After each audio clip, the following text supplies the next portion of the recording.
Yes, students, myself Puneet Agrawal. Good morning, all. Today I am explaining you part 3, chapter number 8, working with slides.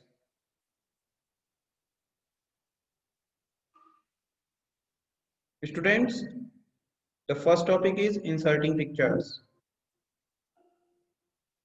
आज हम सीखेंगे slide का use करते समय जब हम स्लाइड के अंदर कोई ऑब्जेक्ट इंसर्ट करना चाहते हैं तो कैसे इंसर्ट किए जाते हैं ये ऑब्जेक्ट्स। तो इनमें से एक है inserting pictures.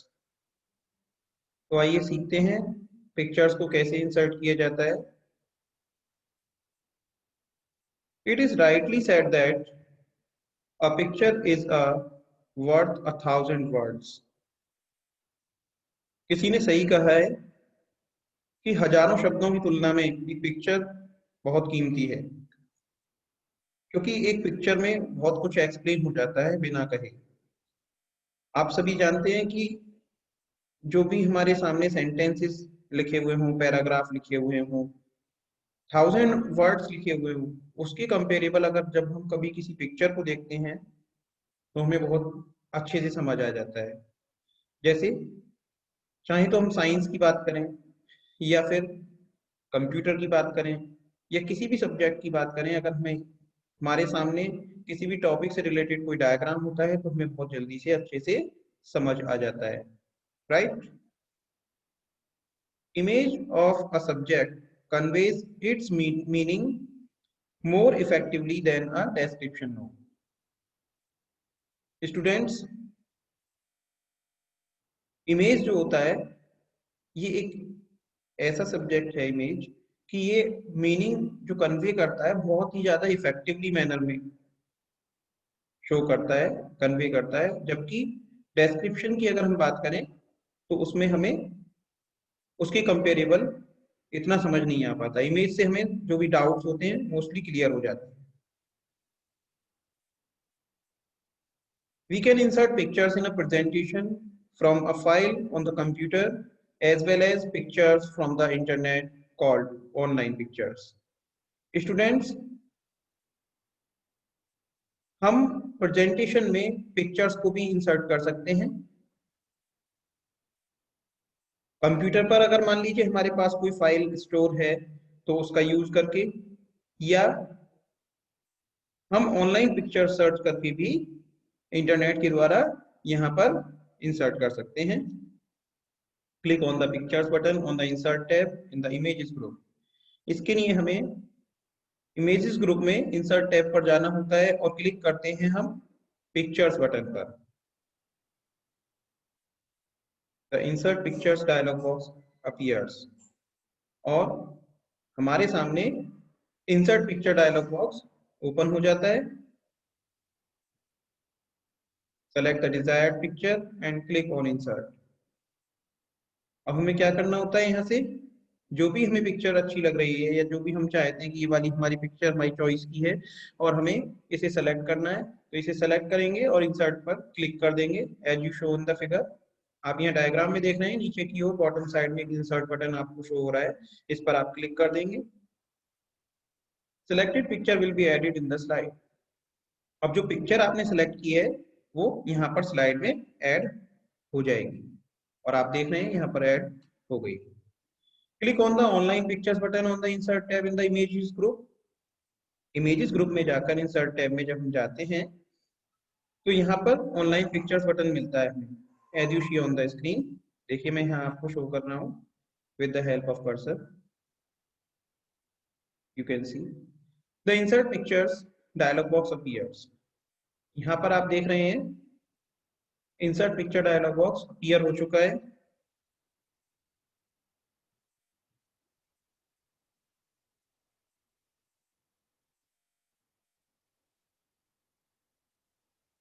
Type a search term in the Bing image search box, say computer। आप यहाँ पर जो कुछ सर्च करना चाहते हैं उससे रिलेटेड उस टॉपिक का नेम लिखेंगे। जैसे हम यहाँ पर कंप्यूटर की इमेजेस सर्च कराना चाहते हैं तो हमने यहाँ पर कंप्यूटर्स लिखा। Gallery of images related to the search term will be displayed. यहाँ पर जो भी इमेजेस हैं इससे रिलेटेड, टॉपिक से रिलेटेड, वो हमारे सामने डिस्प्ले हो गई हैं। You can refine your search on the basis of size, type और color of the object. आप यहाँ पर अपनी सर्च को रिफाइन कर सकते हैं साइज, टाइप और कलर बेसिस पर। Select the desired image and click on the insert button. यहाँ पर हम जो भी डिजायर्ड इमेज है हमारी उसे सेलेक्ट करेंगे और नीचे की साइड में इंसर्ट बटन दिया हुआ है, इस पर क्लिक कर देंगे। Images, the image will appear on the selected slide. ऐसा करने से जो स्लाइड है आपकी वहां पर ऑनलाइन पिक्चर यहाँ पर सेट हो जाएगी और हमें दिखाई देने लगेगी। अब हम बात करते हैं नेक्स्ट टॉपिक, इंसर्टिंग शेप्स के बारे में। स्टूडेंट्स, ये तो हमने सीखा कि ऑनलाइन ऑफलाइन हमें अगर पिक्चर्स स्लाइड में इंसर्ट करानी है तो कैसे कराएंगे। अब हम बात करते हैं शेप्स की। शेप्स कैसे इंसर्ट कराते हैं। तो शेप्स क्या होता है। Shapes is a drawing feature that helps in inserting different shapes into a slide. Shapes एक ऐसा ड्राइंग फीचर है जो कि हमारी हेल्प करता है कि हम स्लाइड के अंदर डिफरेंट शेप्स को इंसर्ट कर सकते हैं। Shapes can be resize, rotate, flipped and coloured. Shapes को रिसाइज किया जा सकता है, रोटेट किया जा सकता है, घुमा फिरा सकते हैं, फ्लिप किया जा सकता है और कलर भी किया जा सकता है उसमें।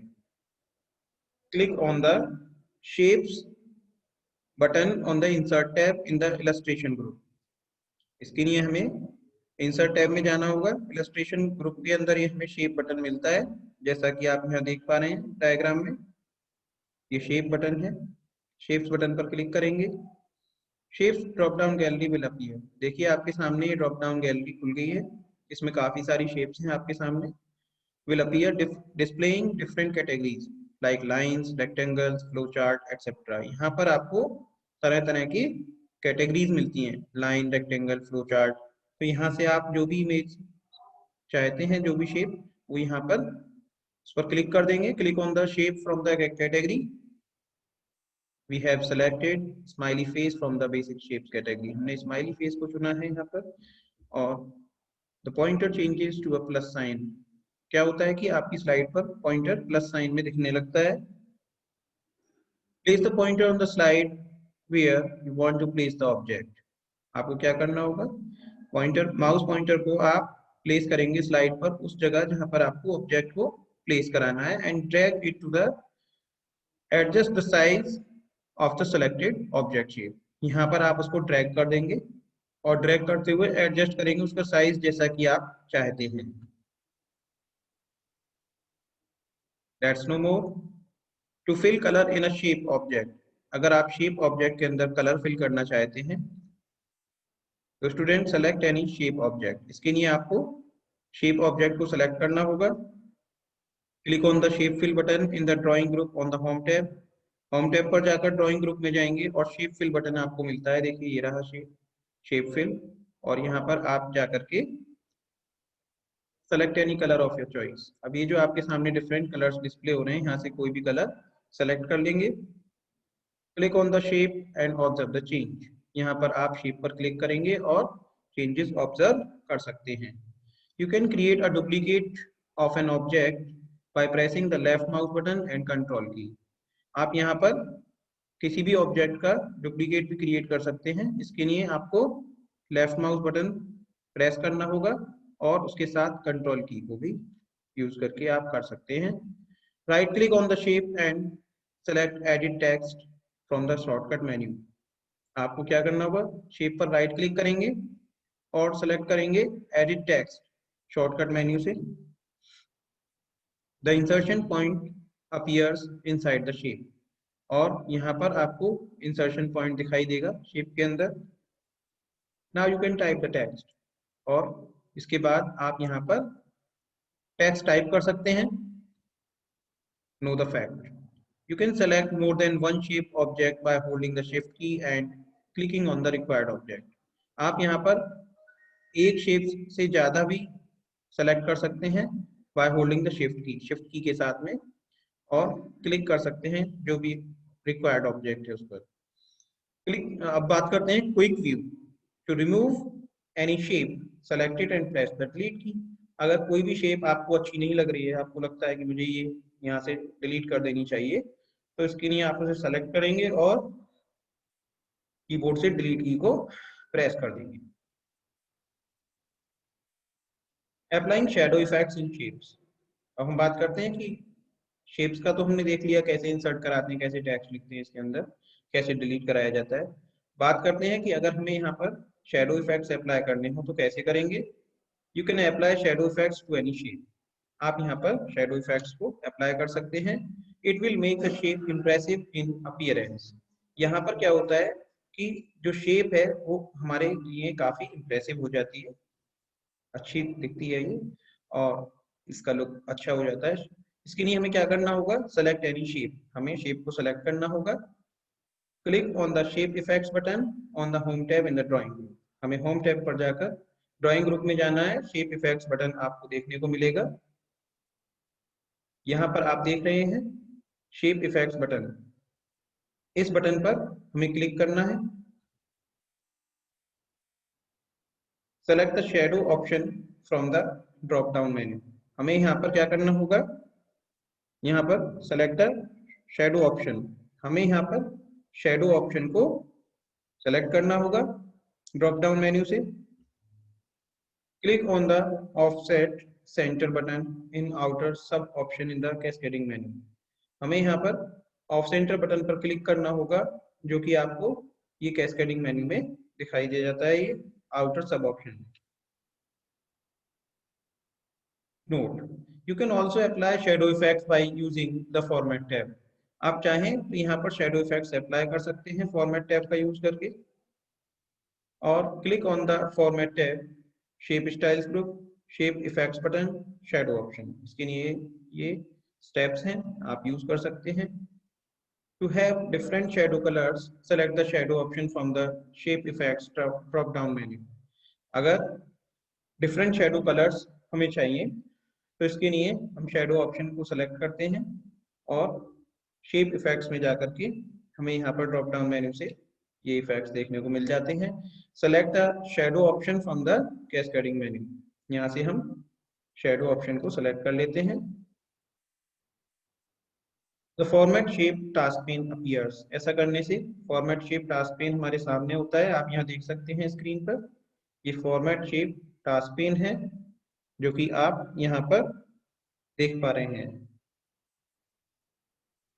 Now define the desired color and click on the close button on the task pane। अब आपको जो भी desired color है उसको define करना होगा यहाँ पर, और close button पर क्लिक कर देंगे इसके बाद। Similarly, you can work with 3D rotation option present on the shape effect drop down menu। Students, ठीक इसी तरह आप 3D rotation option का भी यूज कर सकते हैं, जो कि आपको shape effects drop down menu में मिलता है। PowerPoint 2013, you can also add various objects in PowerPoint 2013 presentation like shapes, text box, word art, pictures by using the insert tab, and format the objects by selecting various options from the format tab under the drawing tools। आप इसी तरह से PowerPoint 2013 में भी ये सारे objects को add कर सकते हैं, जैसे shapes, text box, word art, pictures, इन सभी को इंसर्ट टैब पर जाकर के आप यूज कर सकते हैं। और यहाँ पर फॉर्मेट टैब में जाकर कई तरह के ऑप्शंस दिए हुए हैं जो कि ड्राइंग टूल्स के अंडर आते हैं ये सभी। तो बात करते हैं students rotating a picture, shape, text और ऑब्जेक्ट। हम किसी भी पिक्चर को कैसे रोटेट कराते हैं, शेप को कैसे रोटेट कराते हैं, टेक्स्ट या ऑब्जेक्ट को कैसे रोटेट कराया जाता है। Rotation handle appears at the top of the object. आप देखते हैं यहाँ जो स्क्रीन आपके सामने है, इसमें एक इस तरह का रोटेशन हैंडल आपके सामने बना हुआ है। आप click on the rotation handle, आपको यहाँ पर क्लिक करना होता है and drag it in the direction in which you want to rotate the shape while holding the left mouse button। आप यहाँ पर क्या करते हैं कि यहाँ से ड्रैग करते हैं आप उस डायरेक्शन में जहाँ पर आप इसको रोटेट करना चाहते हैं, और फिर उसके बाद आप लेफ्ट माउस बटन को होल्ड करके रखते हैं जहाँ तक आपको इसको मूव कराना होता है। To rotate a picture using the predefined options। अगर आप रोटेट करना चाहते हैं पिक्चर को तो इसके लिए आपको सेलेक्ट द शेप को सेलेक्ट करना होगा। Click on the format tab. आप देख रहे हैं स्क्रीन पर डायग्राम में, फॉर्मेट टैब पर क्लिक करेंगे। In the arrange group click on the rotate button. यहाँ पर अरेंज ग्रुप में जाकर के हम रोटेट बटन पर क्लिक करते हैं। Choose the desired rotation option from the drop down menu. यहाँ से जो भी हमें रोटेशन ऑप्शन चाहिए, जो भी हमें अच्छा लग रहा है, उसको हम यूज करते हैं ड्रॉप डाउन मेन्यू से। An object can be flipped either by using flip horizontal or flip vertical option in the rotate button on the format tab। आप यहाँ से देखते हैं कि एक ऑब्जेक्ट जो है वो फ्लिप किया जा सकता है यहाँ पर, जो कि फ्लिप हॉरिजॉन्टल या फ्लिप वर्टिकल, इस ऑप्शन से आप यहाँ पर यूज करते हैं इसको, जो फॉर्मेट टैब में जाकर आपको रोटेट बटन मिलता है। Predefined rotation option are also available on the home tab. जो पहले से ही डिफाइन है रोटेशन ऑप्शंस, वो आपको होम टैब पर मिल जाते हैं। Select the home tab, arrange button, rotation option, ये स्टेप्स हो गए इसके, इन्हें आपको फॉलो करना होगा। अगर आप रिसाइज करना चाहते हैं किसी पिक्चर या शेप या टेक्स्ट या ऑब्जेक्ट को, तो कैसे करेंगे? Resizing stretches or shrink the dimension of an object। Students, आपने सपोज दैट कोई यहाँ पर शेप को इंसर्ट कर लिया, या टेक्स्ट को या ऑब्जेक्ट को या पिक्चर को, आप उसे यहाँ पर रिसाइज करना चाहते हैं, यानी कि रिसाइज का मीन है छोटा या बड़ा करना उसको, तो यहाँ पर कर सकते हैं आप इस तरह से। टू इंक्रीज और decrease the size of an object, select the object. अगर आप किसी भी ऑब्जेक्ट का साइज बड़ा या छोटा करना चाहते हैं तो उसके लिए आपको ऑब्जेक्ट को सेलेक्ट करना होगा। Bring the pointer to any of the 8 resizing handles on the selected object। यहाँ पर आप क्या करेंगे, पॉइंटर को लेकर आएंगे any of the 8 resizing handles। यहाँ पर जो हैंडल्स की पोजीशंस दी हुई हैं, आप पॉइंटर को यहाँ पर प्लेस करेंगे और जो भी ऑब्जेक्ट आपने सेलेक्ट किया हुआ है, when the pointer changes to a double headed arrow, जब आपका पॉइंटर डबल हेडेड एरो में चेंज हो जाए तो drag the handle inward to decrease and outward to increase the size of a shape। अगर आपको इसका साइज डिक्रीज करना है तो इनवर्ड आप हैंडल ड्रैग करेंगे, और अगर आपको उसका साइज, शेप का साइज बड़ा करना है तो आप इसके लिए आउटवर्ड डायरेक्शन में इसको मूव करेंगे। If you want to resize the object by keeping the center of an object in the same place, then hold down the control key as you drag। अगर आप चाहते हैं ऑब्जेक्ट को resize करना इसके सेंटर से, तो क्या करेंगे आप इसके लिए, यहाँ पर कंट्रोल की को होल्ड डाउन करेंगे जब आप ड्रैग कर रहे हैं। Okay students, I hope you should all understood well all these topics। Do practice at your home on your laptop or desktop, and I upload this video into WhatsApp group। All the best. Do practice. Thank you.